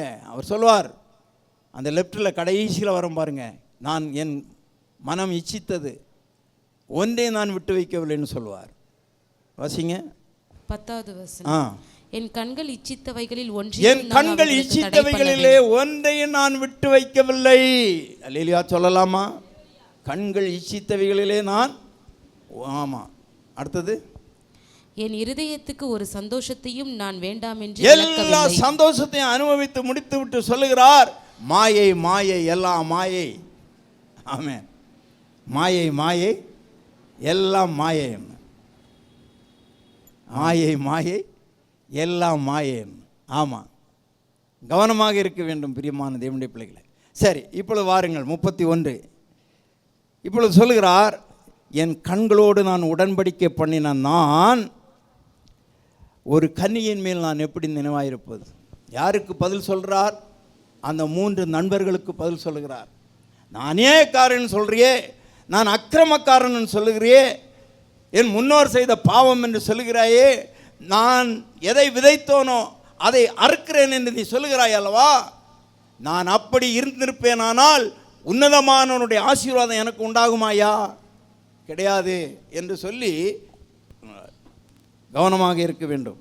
இந்த அதிகாரத்திலிருந்து 13 காரியங்களை அவர் தன்னுடைய குணங்களையும் தான் உத்தமனாக இருந்ததையும் அவர் சொல்லுவார். நான் அப்படியே ஒவ்வொன்றாக உங்களுக்கு காட்டுகிறேன். இப்பொழுது பாருங்கள், அந்த 5ஆம் வசனத்தையும் வாசிங்க. அந்த முதல் பகுதியில் உள்ளது, நான் மாயையிலே நடந்தேனோ, என் கால் கபடு செய்ய தீவிரித்ததோ என்று சுமுத்திரையான தராசிலே தேவனனை நிறுத்து என் உத்தமத்தை அறிவாராக அப்படின்னு சொல்கிறார். பார்த்தீங்களா? ஆண்டவர் என்னை நல்ல ஒரிஜினல் தராசில் நிறுத்து, என் உத்தமத்தை அறிவாராக. நான் மாயையில் என்ன பண்ணலை? ஆமாம், மாயை. பிரசங்கி சொல்கிறார், எல்லாம் அனுபவிச்சுட்டு சொன்னான் அல்லவா, மாயை மாயன். நான் எந்த மாயையும் பின்பற்றல, எந்த அருவருப்பான காரியத்தையும் செய்யலை என்று தன்னுடைய கண்ணோடு உடன்படிக்கை. அன்பு தெய்வ பிள்ளைகளே, நம்முடைய கண் அநேக நேரங்களிலே நமக்கு இடையூறலாக இருக்கிறது. இன்னொன்று நான் சொல்லுகிறேன், ஒன்று ஹைலைட் பண்ண, என்னது? மனுஷன். 2வது ஒன்றை சொல்லுகிறேன், யோபினுடைய காலம்தான். யோபினுடைய காலம் இருக்கிறதல்வா, இது யோபை வேத பண்டிதர்கள் சொல்லுகிறார்கள், ஆதியாகமத்துக்கு முந்தின புஸ்தகம் தான் யோபு புஸ்தகம், முதலாவது புஸ்தகம் யோபு என்று சொல்லுகிறார்கள். அவன் ஆபிரகாமின் நாட்களிலே அவன் வாழ்ந்தவன். யோபனுடைய, அதாவது நோவா காலத்திலே ஆண்டவர் சொல்லிவிட்டார், மனுஷன் இருக்க போகிறது எத்தனை வருஷம்? 120 வருஷம் என்று. அதனால் மோசையை ஆண்டவர் அவருடைய ஊழியத்தை முடித்ததுக்கு காரணமும் அவனுக்கு ஆண்டவர் சொன்ன 120 ஆயிடுச்சு. பலனும் குண்டி போகவில்லை, கண்ணும் இருளடையவில்லை. ஆனாலும் நான் சொன்ன வார்த்தை உன்னோடு முடிஞ்சு போச்சு, ரைட், நீ இனிமேல் கானானுக்கு போக முடியாது, இதோடு முடிஞ்சு போச்சுன்னு சோதரம். ஆனால் இவனை குறித்து சொல்லப்பட்டிருக்கிறது யோபின் புஸ்தகத்தில் கடைசியில் பார்க்கும்போது என்ன சொல்லப்பட்டிருக்கிறது? இதற்கு பின்பு 140 வருஷம் யார் உயிரோடு இருந்தாதாம்? இதற்கு பின்பு என்று சொல்லப்பட்டிருக்கிறது. எதற்கு பின்பு? ஆபிரகாம் திருமணம் பண்ணி 10 பிள்ளைகள் பிறந்தார்கள், 10 பிள்ளைகளும் மரித்தார்கள். அதன் பிறகு ஒரு சில காலங்கள் இவன் உபத்திரவத்தினுடைய காலத்தில் இருந்து கொண்டிருக்கிறான். அதன் பிறகு மறுபடி 10 பிள்ளைகள் பிறக்கிறார்கள். இப்பொழுது வயதை நீங்கள் கணக்கு பண்ணி பார்த்தால் யோபு எத்தனை வயது உள்ளவனாக இருந்திருப்பான்னு தெரியும் உங்களுக்கு. குறைஞ்சபட்சம் அவன் 80 வயது கடந்தவனாக தான் இருந்திருக்கணும். இதற்கு பின்பு 140 வருடம் உயிரோடு இருந்திருக்கிறான். கிட்டத்தட்ட அவன் 240 வருஷம் 250 வருஷம் உயிரோடு இருந்திருக்கிறான் அவனுடைய ஜீவ நாட்கள். அப்போ அவன் எங்கள் காலத்தில் வாழ்ந்தவன்? ஆபிரகாமுடைய காலங்களில் வாழ்ந்தவன் யோபு. அந்தாய் கவனிக்கணும். நான் ஏன் இதை சொல்ல வருகிறேன் என்றால், இப்பொழுது ஆண்டவர் சொல்கிறார், மத்தேயு எழுதின சுவிசேஷத்தில் சொல்லும்போது வாசிக்க வேண்டாம், அதாவது உன் கண் உனக்கு இடரல் உண்டாக்கினால் அதை பிடுங்கி போடு, நீ 2 கண்ணுடையவனாக நரகத்திலே போகிறதை விடவும் ஒத்தை கண் உள்ளவனாக பரலோகத்துக்கு போனால் நல்லா இருக்கும் என்று சொல்லிட்டு எப்போ சொல்கிறாரு? இயேசு கிறிஸ்து உலகத்துக்கு வந்த பிறகு சொல்கிறார். அதன் பிறகு அதுக்கு முன்பதாகவே அவர் என்ன பண்ணுவார்? சில காரியங்களை பழைய ஏற்பாட்டிலே அவர் சொல்லுவார். இதெல்லாம் நியாயப்பிரமாண காலத்திலே சொல்லப்பட்டது எல்லாம் இது யோபனுடைய காலம் அல்ல. அவனுக்கு நியாயப்பிரமாணமும் தெரியாது, வேதமும் தெரியாது, சத்தியமும் தெரியாத காலத்தில் அவன் கண்ணோடு ஒரு உடன்படிக்கை பண்ணியிருக்கிறான். பார்த்தீர்களா? நம்ம எல்லாம் நிறைய நேரங்களில் தவறுகிறோம். ஆமாம். அப்போ நம்முடைய கண்ணோடு என்ன ஆகலை? உடன்படிக்கை பண்ணலை. இன்னும் கலர்களை விரும்புகிறது, இன்னும் டிசைனை விரும்புகிறது, இன்னும் பல காரியங்களை நம்முடைய கண். ரட்சிக்கப்பட்ட பிள்ளையே, உன் கண்ணோடு ஒரு உடன்படிக்கை இருக்க வேண்டும். ஆமாம், உன் கண்ணோடு. நம்மளே லட்சணம் உள்ளவைகளுக்கு அலங்காரம். நான் இப்போ தான் இங்கே உட்காந்துட்டு வாசித்தேன், நான் குறிக்கல. லட்சணம் உள்ளதுக்கு என்ன இல்லையா? அலங்காரம் வேண்டாமா. அவலட்சணமாக உள்ளதுக்கு தானே ரொம்ப நேரம் அலங்காரம் பண்ணுறாங்க. இதை என்னன்னு நீங்கள் நினைக்கிறீங்க? நம்மளே லட்சணம் உள்ளவைகளுக்கு அலங்காரம் தேவையில்லை, லட்சணம் இல்லாததுக்கு தானே அலங்காரம் தேவை அப்படின்னு இருக்குது பைபிளில். எதை நினைக்கிறீங்க நீங்கள்? நம்மளில் என்னது லட்சணம் இல்லாதது? நானும் ஆண்டோட்டு கேட்டேன், எது லட்சணம் இல்லாததுக்கு ரொம்ப அலங்காரம்? நான் ஆண்டோட்டு கேட்கும் சொன்னார், நம்ம யாராவது ரொம்ப தரந்தாழ்த்தி திட்டினா இதை சொல்லி தான் திட்டுவோம். என்னது? தலைமயிர். அது லட்சணம் இல்லாதது. என்னையா அப்படி சொல்லிட்டீங்க?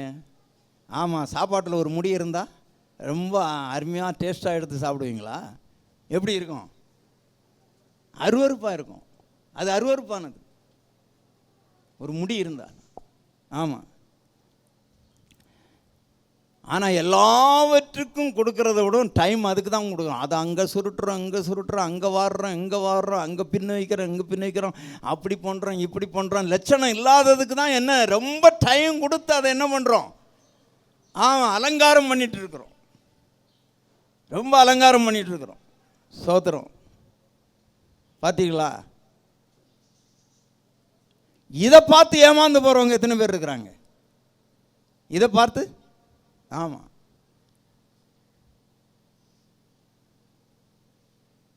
ஃபாரினில் பார்த்தீங்கன்னா 90% அதுக்கு ஒரு பேர் வச்சுருக்குறாங்க. நம்ம டோப்பான்னு சொல்லுவோம். 90% அவங்க அது மாதிரி தான் வச்சுருக்காங்க. எல்லாம் கிராப் ஓட்டி மொட்டையாக இருப்பாங்க. எங்கேயாவது ஃபங்க்ஷனுக்கு போகும்போது அது ஒன்று விக்கியா ஒன்று மாட்டிடுவாங்க. அதை போட்டு அழகாக இது பண்ணிவிட்டு அப்படி பண்ணி இப்படி பண்ணி இது பண்ணிவிட்டு இதை நினச்சி ஏமாந்தவங்க நிறைய பேர் இருக்கிறாங்க.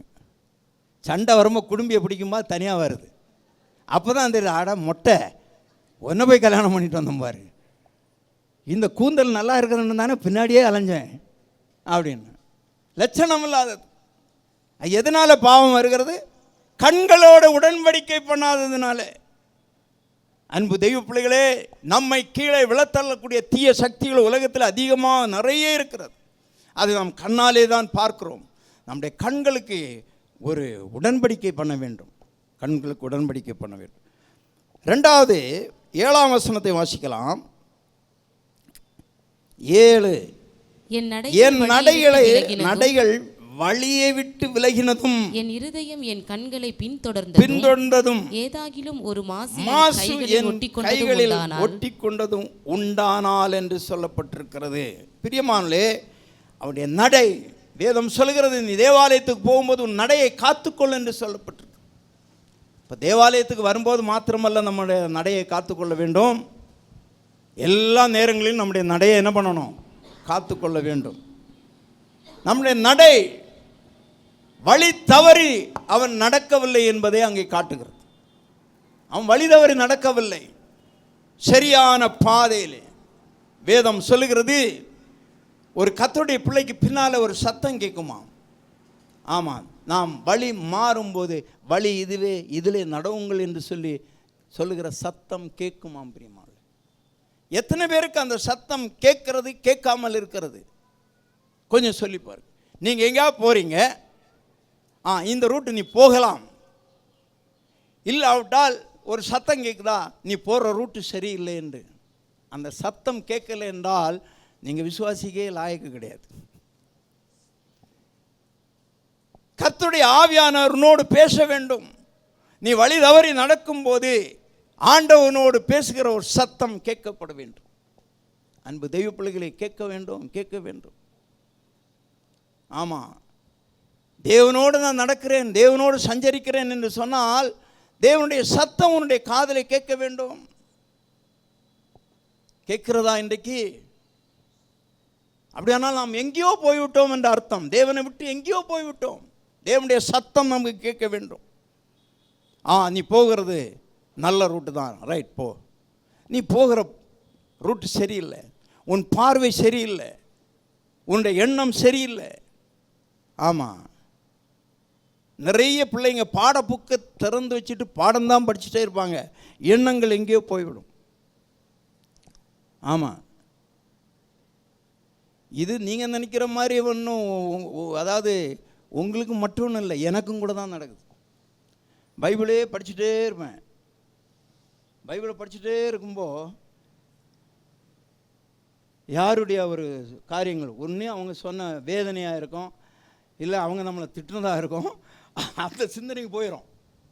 அப்படி ஜெபத்திலே சோத்திரம் சோத்திரம் சோத்திரம்னு சொல்லிகிட்டே இருப்போம். நம்ம ஊரில் போயிருப்போம், மைண்ட் எங்கே போயிருக்கோம், ஊரில் இருந்து அங்கே ஏதோ பண்ணுற மாதிரியெல்லாம் இருக்கும். கொஞ்ச நேரம் பொறுத்து, நான் ஏன் அங்கே போய் இது மாதிரியெல்லாம் என் சிந்தனை ஏன் நான் சிதற விட்டேன், இந்த எண்ணம் எத்தனை பேருக்கு, அந்த அனுபவம் எத்தனை பேர் இருக்குன்னு எனக்கு தெரில, எனக்கு உண்டு.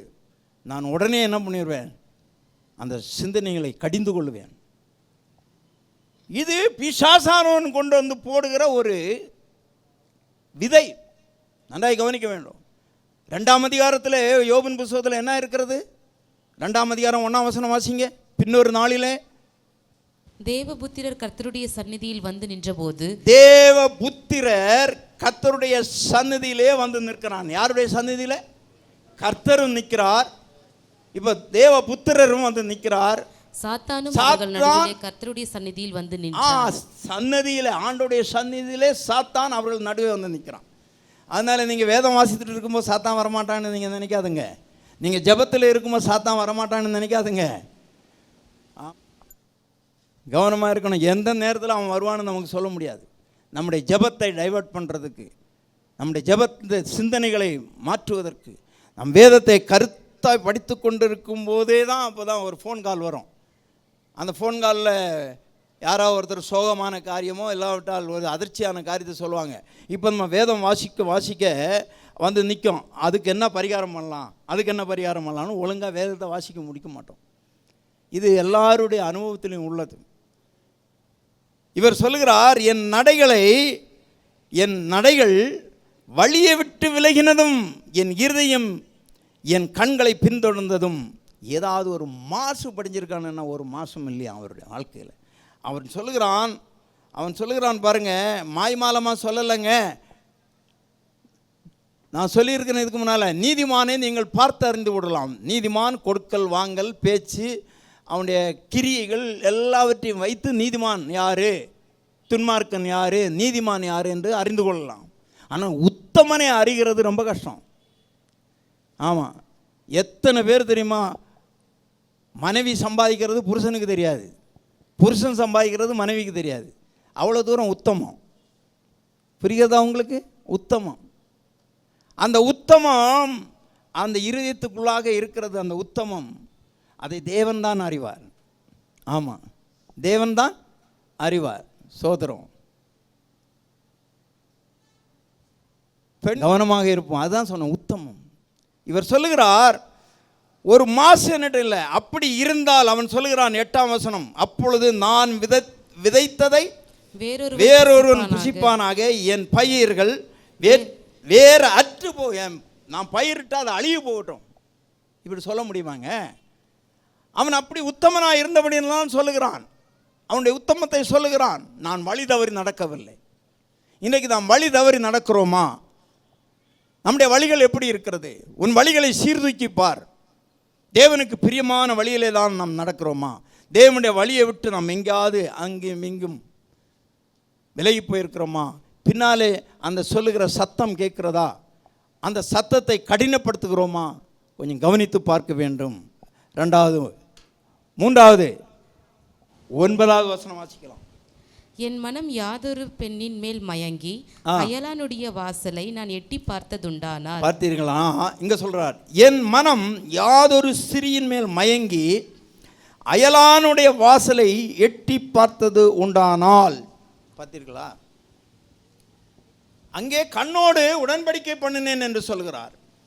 இப்பொழுது சொல்லுகிறார், நான் யாதொரு பெண்ணின் மேலே மயங்கி இருக்கிறேனா? நிறைய பேருக்கு தண்ணி அடித்தாதான் மயக்கம் வரும், போதை ஒன்று ஏறுது. இப்போ இங்கே என்ன போதை ஏறுது? மற்ற ஸ்திரீகளோடு நம்ம வீட்டில் இருக்கிறத விட்டுட்டு வேறு ஸ்திரீகள் மேலே ஒரு நினைவு. அதான் அந்த வாசலை எட்டி பார்த்தேனா அப்படின்னு சொன்னது. போய் வாசலை போய் எட்டி பார்க்கணுன்னு அவசியம் இல்லை. நீ இங்கே உட்காந்துக்கிட்டே அந்த வாசலை எட்டி பார்த்துட்டு இருக்கிற. அன்பு தெய்வ பிள்ளையே, நான் ஏற்கனவே சொல்லியிருக்கிறேன், உன் மனைவியை விடவும் இன்னொரு பெண் உன் பார்வைக்கு அழகாக இருக்கக்கூடாது. அவளை வர்ணி, நீ ரொம்ப அழகாக இருக்கிற, ரொம்ப அழகாக இருக்கிற, ரொம்ப நல்லா இருக்கிற, ஆமாம் இந்த ட்ரெஸ் உனக்கு நல்லா இருக்கு. உன் மனைவியை பார். 3வது வீடு 4வது வீடை எட்டி பார்த்து கொண்டிருக்காதே. ஆமாம், எட்டி பார்த்து கொண்டிருக்காதே. அநேகர் மற்றவர்கள் யான் அயலானுடைய வீட்டை எட்டி பார்க்கிறாய். ரொம்ப கவனமாக இருக்க வேண்டும் தேவ பிள்ளையே. யோபு சொல்லுகிறார், நான் அப்படி எட்டி பார்த்தேனானால் என்ன சொல்றாரு? என் மனைவி வேறொன்னுக்கு மாவரைப்பாளாகணும்னா அதன் அர்த்தம் என்ன? அவ்வளவு உத்தமனாக இருந்திருக்கிறான் பிரியமான தேவனுடைய பிள்ளைகளே. எந்த ஒரு ஸ்திரீகள் மேலே இவன் கண்ணோக்கமா இல்லை. ரொம்ப கவனமாக இருக்கணும், ரொம்ப கவனமாக இருக்க வேண்டும் பிரியமான தேவனுடைய பிள்ளைகளே. அடுத்த பாயிண்ட்டுக்கு போகலாம். 13ஆம் வசனம். அது தோஷம், அது நியாயாதிபதி. 13ஆம் வசனம். என் வேலைக்காரனானாலும் என் வேலைக்காரியானாலும் என்னோடு வழக்காடும் போது அவர்கள் நியாயத்தை நான் அசட்டை பண்ணி இருந்தால் அப்படின்னு சொன்னா, வேலைக்காரர்கள் என்னுடைய வேலைக்காரிகள் என்னோடு வழக்காடுகிறார்கள், என்னோடு ஒரு காரியத்தை குறித்து வழக்காடுகிறார்கள். அவர்களை நான் அசட்டை பண்ணவில்லை. நான் யாரையும் அசட்டை பண்ணவில்லை. என்னுடைய வேலைக்காரர்கள் கூட சில நேரங்களில் என்னோடு வழக்காடுவார்கள்னா சொல்லுவாங்க. அதுதான் அதங்க சொல்லப்படுறது. என்ன சொல்லுவாங்கன்னா, சார் எனக்கு இந்த மாதம் 3 ஹவர் ஓட்டியில் நீங்கள் விட்டுருக்கிறீங்க சார், ஓட்டியில் விட்டுட்டீங்க சார், ஓட்டி எனக்கு நான் இத்தனை ஹவர் செய்து நீங்கள் இத்தனை ஹவர் தான் போட்டிருக்கிறீங்க சார். அப்படியா, பரவாயில்ல, 3 ஹவர் விட்டு போயிடுச்சா, தரேன். யோபு யார்கிட்டையும் வழக்காடலையாம். அது எப்படி, இது எப்படி, இது எப்படி, இது எப்படி? இல்லை இல்லை இல்லை. ஆமாம், கவனமாக இருக்கணும். மற்றவங்களை நெக்லெக்ட் பண்ணுறது, மற்றவங்களை ஏளனமாய் நினைக்கிறது, மற்றவர்களை அவன் அப்படி பண்ணலை. வேலைக்காரனானாலும் வேலைக்காரியானாலும் அந்த நியாயத்தை கேட்டு அதன்படி அவன் செய்கிறவனாக இருக்கிறான் பிரியமானவர்களே. ஆமாம், போன மாதம் அப்படி தான் ஒரு தம்பி என்கிட்ட அவர் வேலைக்கு ஒரு 1.5 மாதம் தான் வேலை செய்தார். வேலைக்கு வரும்போது அவன் குடும்பத்தில் ரொம்ப கஷ்டம்னு கூட வேலைக்கு வச்ச பையன் கூட கொஞ்சம் சம்பளம் கொடுங்க சார்னு. ஒன்றுமே தெரியாத சின்ன பையனாக வந்தான். ஹெல்ப்பரு 10,000 ரூபா கொடுக்குறேன்னு சொன்னேன். அவன் சொன்னான், அவன் சகோதரிமார், அவனுக்கு 4 சகோதரிகள் இருக்கிறாங்க, இவன் தான் சார் சம்பாதிக்கணும், கூட ஒரு 1000 ரூபா. சரி கொடுத்தேன். அவன் 1.5 மாதத்துலேயே அவங்க சித்தப்பா யாரோ இதோட நான் பெரிய சம்பளத்துக்கு வேலை வாங்கி தரேன்னு கூட்டிகிட்டு போயிட்டார். அன்னைக்கு வேலையை விட்டு போகிற அன்னைக்கு கூட என்கிட்ட சொல்லலை. மறுநாள் நிற்கிறான். மறுநாள் இவனுக்கு சம்பளம் வந்து நிற்கிறான். நான் என் வேலைக்கு வரல, வேறு போகிறேன் அப்படின்னு சொல்லிட்டு. நான் சொன்னேன், உனக்கு பனிஷ்மெண்ட்டு 2 months உனக்கு பொறுத்து வா, சம்பளம் தரேன்னு சொன்னேன். சாருன்னா என் மனசில் அவனை கொஞ்சம் அப்படி அவனை என்ன பண்ணணும், இந்த தப்பு இன்னொரு இடத்துல போய் செய்யக்கூடாது. நீ வேலையை விட்டு போகிறோன்னா ஒரு 10 நாளைக்கு முன்னாலேயாவது நீ என்ன பண்ணணும், சொல்லிட்டு போகணும் அப்படின்னு. நான் உனக்கு 10,000 நிர்ணயிச்சேனே, அதை கொடுத்துட்டுமான்னு. அவன் முகம் தொங்கி போயிடுச்சு. கொஞ்ச நேரம் அப்படியே நின்று கொண்டே இருந்தான். அவனை கூப்பிட்டு அவனுக்கு அன்றைக்கு, அதாவது செய்த அன்னைக்கு வரைக்கும் உள்ள காசை கொடுத்து அவனை அனுப்பிட்டேன். பிரியமானவர்களே, அவனுடைய காசோ இன்னொருத்தருடைய காரியங்கள் அவனை ஏளனமாக எண்ணி நம்ம அவங்களை என்ன பண்ணுவோம். அதில் தான் ஒரு பையன் சொன்னான், சார் எங்கே போனாலும் திரும்பி உங்கள் கம்பெனிக்கு தான் வேலை கேட்டு வரேன்னு சொன்னான். நான் எல்லாம் போய் பார்த்துட்டேன் சார், எல்லா ஓனருங்களும் எப்படி இருக்கிறாங்கன்னு. ஆனால் நீங்கள் கொடுக்கல் வாங்கல எல்லாம் கரெக்டாக இருக்கிறீங்க. நாம் யாரையும் வஞ்சிக்க வேண்டாம் பிரியமானவர்களே. எந்த ஒரு வேலைக்காரனோடு நாம் வாதாடும் போது நாம் நியாயத்தை கேட்டு நியாயமாய் நடந்து கொள்ளணும். அவன் என்ன சொல்கிறான், என் வேலைக்காரனானாலும் வேலைக்காரி என்னோடு வழக்காடும் போது அவர்கள் நியாயத்தை நான் அசட்டை பண்ணி இருந்தால் தேவன் எழும்பும்போது நான் என்ன செய்வேன், அவர் விசாரிக்கும் போது நான் அவருக்கு என்ன மறு உத்தரவு சொல்லுவேன். யோபு தன்னுடைய உத்தம குணத்தை நண்பர்களிடத்திலே சொல்கிறான். நண்பருடைய பார்வைக்கு இவன் அநியாயக்காரன், இவன் அக்கிரமக்காரன், விதைத்ததை அறுக்கிறான் அவருடைய பார்வைக்கு. ஆனால் தேவனுடைய பார்வைக்கு அவன் உத்தமன். தன்னுடைய உத்தம குணத்தை சொல்லும்போது சொல்கிறான், நான் யாருடைய காரியங்களை நான் என்ன பண்ணவில்லை, நியாயத்தை தள்ளவில்லை, புரட்டவில்லை, நியாயத்தை நான் புரட்டவில்லை. பிரியமான தேவனுடைய பிள்ளைகளே, நம்முடைய வாழ்க்கையிலும் இந்த மாதிரி அனுபவங்கள் நமக்கு இருக்க வேண்டும், கவனமாக இருக்க வேண்டும். சோதரம். அடுத்த காரியம் இவனிடத்தில் காணப்படுகிறதான காரியம் 16ஆம் வசனம் வாசிங்க. எளியவர்கள் வாஞ்சித்ததை நான் கொடாதிருந்து விதவையின் கண்களை பூத்து போக பண்ணி தாய் தகப்பன் இல்லாத பிள்ளை என் ஆகாரத்தில் சாப்பிடாமல் நான் ஒருவனாய் சாப்பிட்டது உண்டோ என்று சொல்கிறார். இங்கே சொல்கிறார், எளியவர்கள் வாஞ்சித்ததை நான் கொடாது இருந்து என்று சொல்கிறார். எளியவர்கள் வாஞ்சித்ததை, இப்போ நம்ம வீட்டில் கூட அநேகர் வருவாங்க, சில பிள்ளைங்களும் வருவாங்க. நம்ம வீட்டில் அவங்களுக்கு கண்ணுக்கு இனிமையாக எதாவது இருந்தோன்னா என்ன பண்ணுவாங்க, அதை தூக்கி வச்சுக்கிட்டு அதை கொண்டு போவாங்க. அப்போ இங்கே என்ன பண்ணுவோம், எளியவர்கள் வாஞ்சிக்கிறாங்க. எளியவர்கள் ஒரு பிறந்த நாளில் எனக்கு ஒரு நல்ல ட்ரெஸ் தருவாரா என் எஜமான் அப்படின்னு. சாப்பாடு விஷயத்துலையும் கூட ஆமாம் எனக்கு தருவாரா. நிறைய அவனுக்கு ஆடு மாடு இருந்தோம், நிறைய அப்படியே பாலை கறந்து குடிச்சிருப்பான். ஆனால் வேலைக்காரங்க என்றைக்குமே யோசித்திருக்க மாட்டாங்க, ஐயோ இந்த ஆள் தண்ணி பால் எனக்கு கொடுக்குறாரு, அவர் ஒரிஜினல் பால் குடிக்கிறாருன்னு. அவங்க வாஞ்சித்ததை நான் ஏதாவது கொடுக்காமல் இருந்தது உண்டான்னு கேட்குறாரு. அப்படியானால் நான் சொன்னேன் அல்லவா, நியாயப்பிரமாணம் இல்லாத காலத்திலே வாழ்ந்தவனுக்கு எப்படி நியாயப்பிரமாணம் தெரியும்? ஏழைக்கு இறங்குறவன் கர்த்தருக்கு கடன் கொடுக்கிறான் என்று வேதம் சொல்கிறதே. எப்படி பாருங்க, திக்கற்ற பிள்ளைகளை விசாரிக்கணும்னு சொல்லியிருக்கிறதே.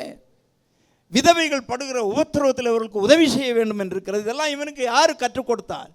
அது இல்லாத காலங்களிலே, வேதமே அவனுக்கு கொடுக்கப்படாத காலத்திலே அவன் தேவனுக்கு உண்மையுள்ளவனாக இருந்திருக்கிறான். பாருங்க, அந்த மனசாட்சியின் பிரகாரம் அவன் வாழ்ந்திருக்கிறான். சொல்கிறான், எளியவர்கள் வாஞ்சித்ததை நான் கொடாதிருந்து விதவைகளின் கண்களை பூத்து போக பண்ணி. விதவைகள் அவங்க வாஞ்சித்துட்டு இருக்கிறாங்க, கண் வாஞ்சித்துட்டு, ஐயா எனக்கு ஏதாவது ஒன்று என் பிள்ளைக்கு கொடுங்க, இது கொடுங்கன்னா தரமான்னு சொல்லிட்டு மறந்து விட்டுட்டு அப்படியே, ஐயா நான் கேட்டேன் போய் தரேன்னு சொன்னீங்க, 1 வருஷம் ஆயிடுச்சையா இன்னும் தரல, அப்படி பூத்து போக பண்ணலையா. கேட்ட உடனே கொடுத்துருக்கிறார், அவர் கேட்ட உடனே கொடுத்துருக்கிறார். அதுதான் அதனுடைய அர்த்தம். எவ்வளோ பாருங்க. ஆமாம், தாய் தகப்பன் இல்லாத பிள்ளைகள் என் ஆகாரத்தில் சாப்பிடாமல் நான் ஒருவனாய் சாப்பிட்டது உண்டோ? அப்படியானால் அவன் சாப்பிடுகிறதே அதே.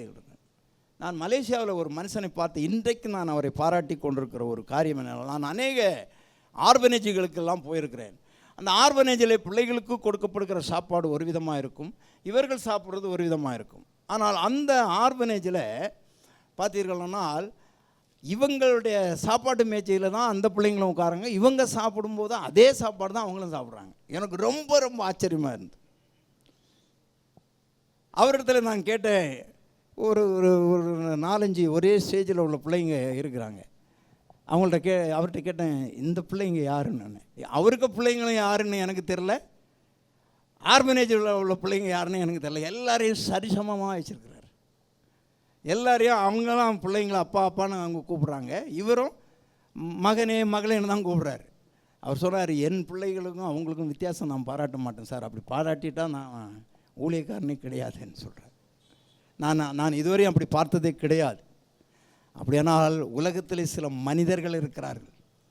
சில யோபன் யார்? ஒரு மனிதன் இருந்தான்.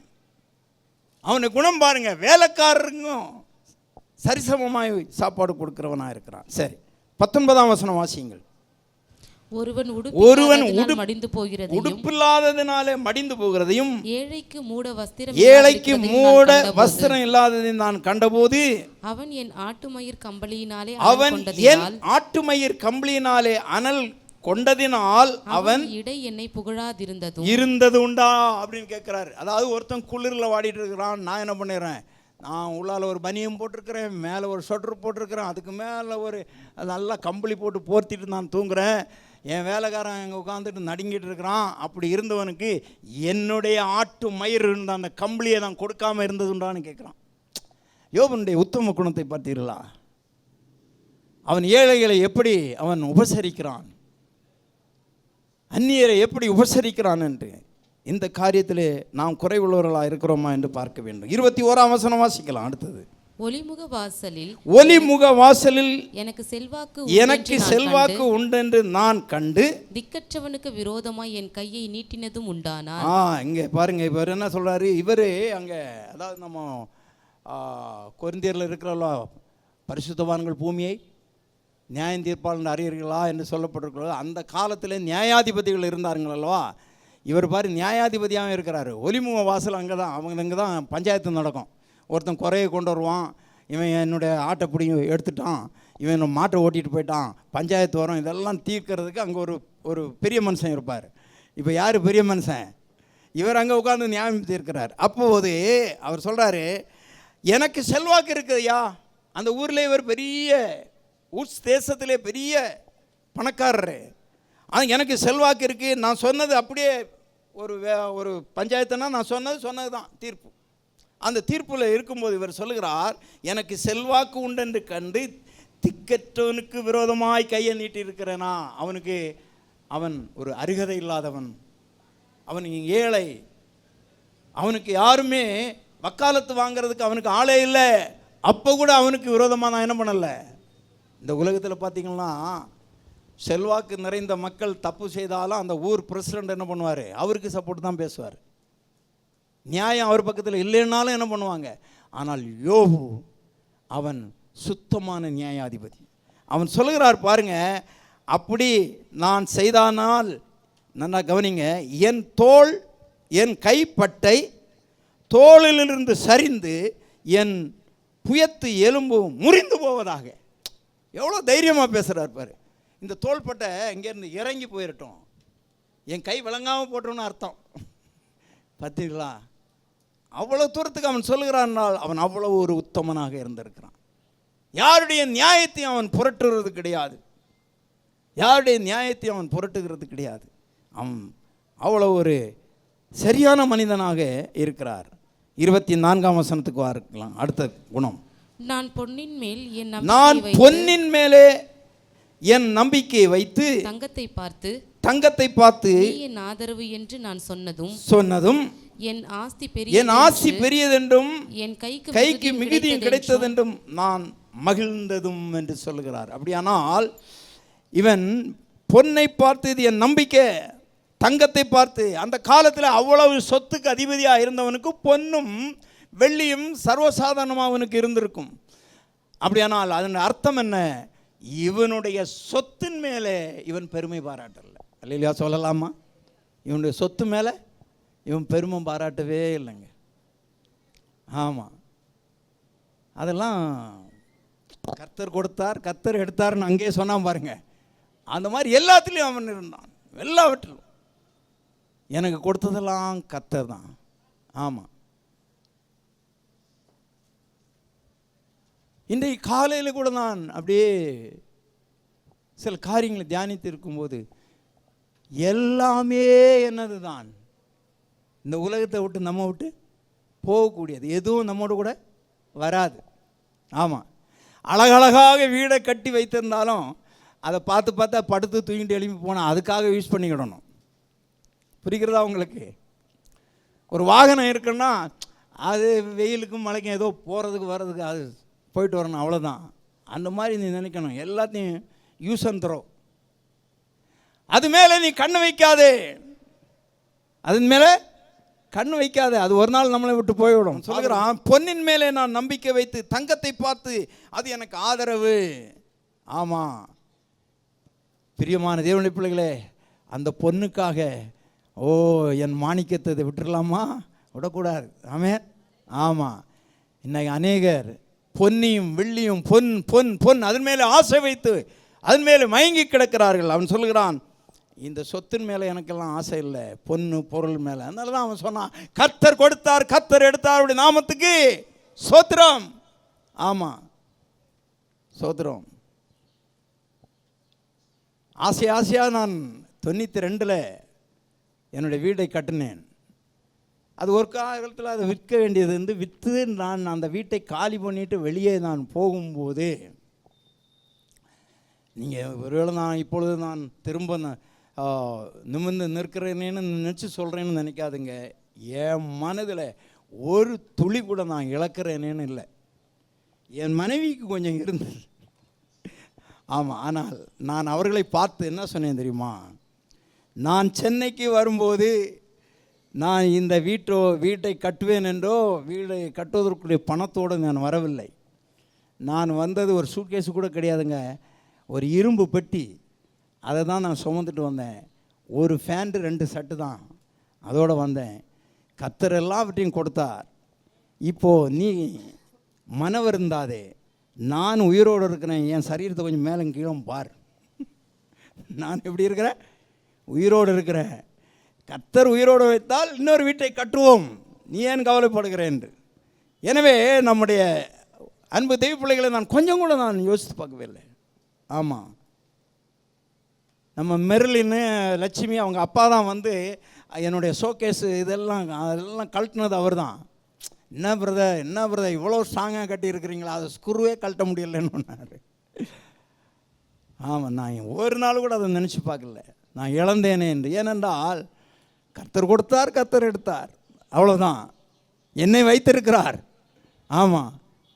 இதே மாதிரி பல வீடுகளை கட்டலான்னு இன்றைக்கி. அதனால் நான் என்னுடைய பணத்தின் மேலேயோ என்னுடைய பொருளின் மேலேயோ வீட்டின் மேலேயோ எதன் பேர்லையோ நான் பெரிய அபெக்ஷன் வச்சுருக்கிறேன். எல்லாம் யூஸ் அண்ட் த்ரோ, யூஸ் பண்ணிவிட்டு தூக்கி போட்டுடணும், யூஸ் பண்ணிவிட்டு தூக்கி ஆமாம். எனக்கென்றே ஒரு பெர்மனண்டாக என்னோடு கூட வருகிறது என்னுடைய கிரியைகளும் என்னுடைய ஆத்மாவும். அது அங்கே போய் சேரணும். எனவே அன்பு தெய்வ பிள்ளைகளை கர்த்தர் கொடுப்பார். யோபுக்கு கொடுத்தது மாதிரி எல்லாம் யாருக்கும் கொடுக்கலையே. எவ்வளவு? அந்த ஒட்டகம் மட்டும் எத்தனை? 3000மா? பட்டுன்னு வாசிங்க 1ஆம் அதிகாரத்தில். 3000 ஒட்டகங்க. ஒரு ஒட்டகத்தை கட்டி வைக்கிறதுக்கு எத்தனை ஸ்கொயர் ஃபீட் தேவை? கொஞ்சம் யோசித்து பாருங்களேன். ஒரு ஒட்டகத்தை கட்டுங்க, குறைஞ்சபட்சம் ஒரு 12 அடிக்கு 6 அடியாவது வேணும், அப்படி தானே? அப்போ 3000 ஒட்டகம். இங்கேருந்து பார்த்தீங்கன்னா லூகாஸ் பிரிட்ஜ் எல்லாம் தாண்டி போகணும், அவ்வளோ ஏரியா ஒட்டகம் மட்டுமே.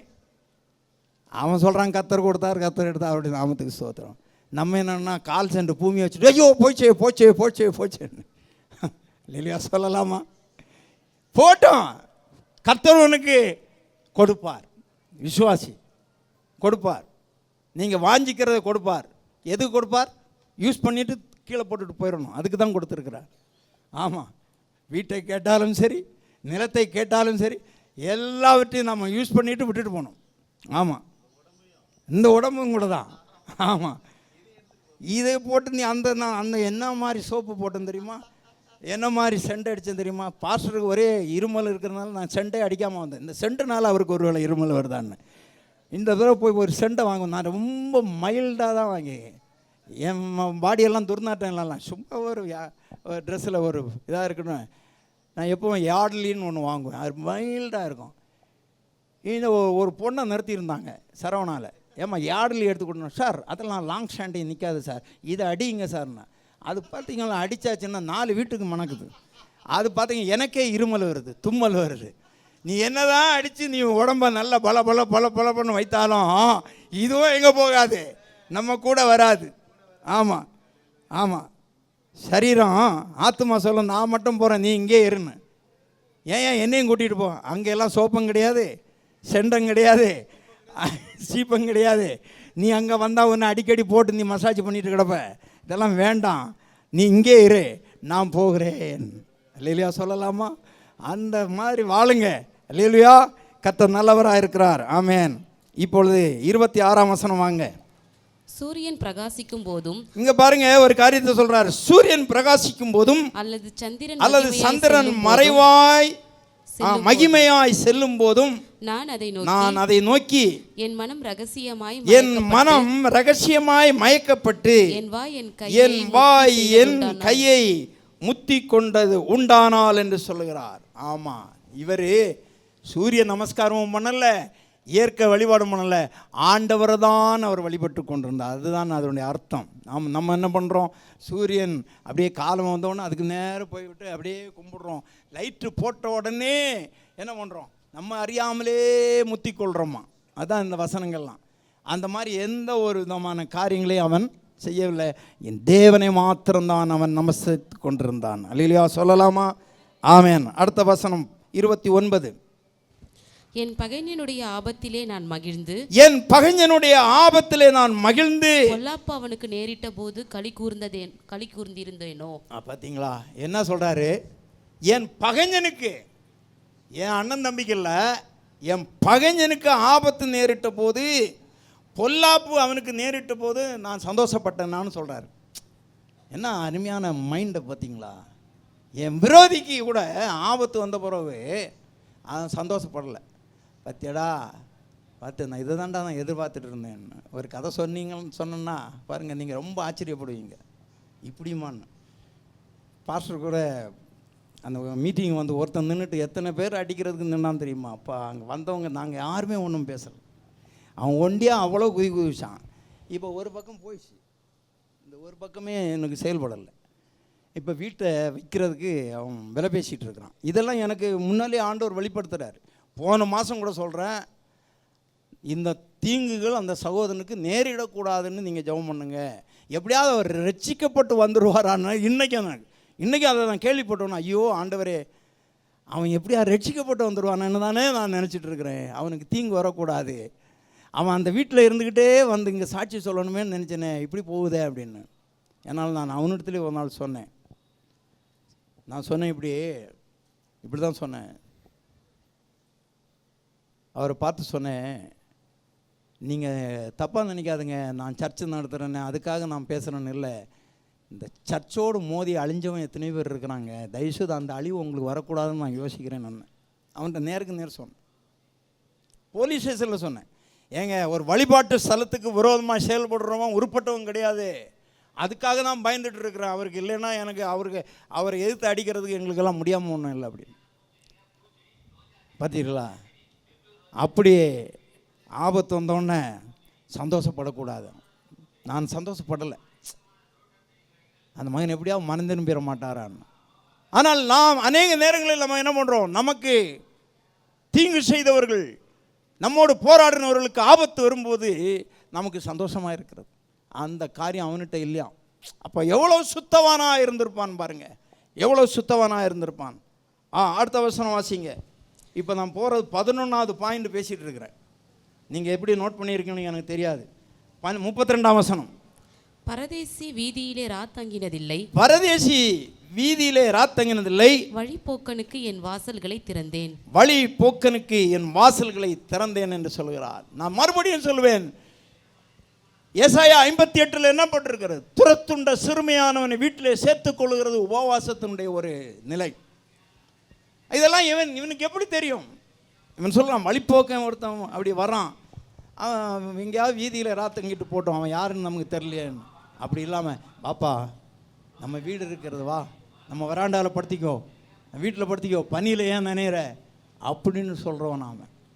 வேதம் சொல்லுகிறது, சில நேரங்களில் நாம் அந்நியரை உபசரிக்கிறேன் என்று தெரியாதபடி தேவதூதர்களையே நாம் உபசரித்திருக்கிறோமா வேதம் சொல்லுகிறது. எனவே அவன் பாருங்க, அந்நியரை உபசரிக்கிறதிலே மறவாதிருங்கள் என்று வேதம் சொல்லுகிறது. அதை அவன் அப்பவே செய்து கொண்டிருந்திருக்கிறான். பிரியமாள், எவ்வளோ அருமையான ஒரு மனிதனாக அவர் இருந்திருக்கிறார் பாருங்க. அடுத்தது 12வது குறிப்பு, நீங்கள் நோட் பண்ணுறது கரெக்டு தானா? Very good. 33ஆம் வசனம். நான் ஆதாமை போல என் மீறுதல்களை மூடி, நான் ஆதாமை போல என் மீறுதல்களை மூடி, என் அக்கிரமத்தை என் மடியிலே ஒளித்து வைத்தேனோ. என் அக்கிரமத்தை மடியிலே ஒளித்து வைத்தேனோ. பார்த்தீர்களா? இங்கே சொல்லுகிறார் அடுத்த வசனம் கூட, திரளான என் கூட்டத்துக்கு நான் பயந்ததினாலே, இனத்தார் ஜனத்தார் பண்ணும் இகழ்ச்சி என்னை திடுக்கிட பண்ணினதினாலாவது நான் பேசாதிருந்து வாசற்படியை விட்டு புறப்படாதிருந்தேனோ. இது என்ன ஆள்? ஆதாம் என்ன பண்ணினார்? பாவம் செய்த உடனே அத்தியிலே தைத்து உடுத்தி கொண்டு அவன் என்ன பண்ணினான்? ஒளிந்து கொண்டான். நான் அப்படி யாராவது ஒளிந்து கொண்டேனா? அதுபோல் நான் ஏதாவது தவறு செய்து வீட்டை விட்டு வெளியே போனால் இவன் ஐயோ இதா போகிறான் பாரு அப்படின்னு சொல்ல போகிறாங்கன்னு ஒளிந்து கொண்டிருந்தேனான்னு சொல்கிறான். அப்படியானால் அவன் ஒரு குற்றமும் செய்யாதவன், ஒரு தவறும் செய்யவில்லை. அவன் பாவம் செய்யாதவன், தேவனுடைய வார்த்தையை மீறாதவன். நான் ஆதாமை போல் அப்படி இல்லை அப்படின்னு சொல்கிறார். இந்த ஒரு இடத்துல தான் ஒரு மனுஷனை கம்பேர் பண்ணுறார். இதுவரைக்கும் சொன்னதெல்லாம் அவர் யாரையுமே என்ன பண்ணலை, அவனை போல இருந்தேனா இவனை போல இருந்தேனா சொல்லலை. ஆனால் இந்த ஒரு இடத்துல என்ன பண்ணுறார்? ஆதாமை சுட்டி காண்பிக்கிறார். ஆதாம் ஒளிந்து கொண்டானே தேவனுடைய சமூகத்தை விட்டு. நான் அப்படி ஒளிந்தேனா?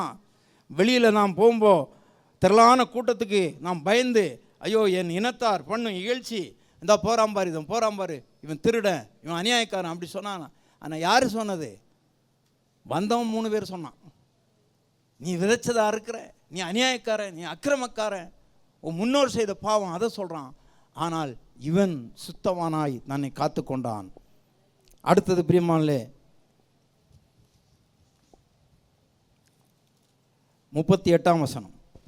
எனக்கு விரோதமாக என் காணி பூமி கூப்பிடுகிறதும் அதன் படைசால்கள் கூட அழுகிறதும் கூலி கொடாமல் நான் அதன் பலனை புசித்து பயிரிட்டவர்களின் ஆத்துமாவை உபத்திரவப்படுத்தினதும் உண்டானால். இங்க என்ன சொல்லுகிறார்?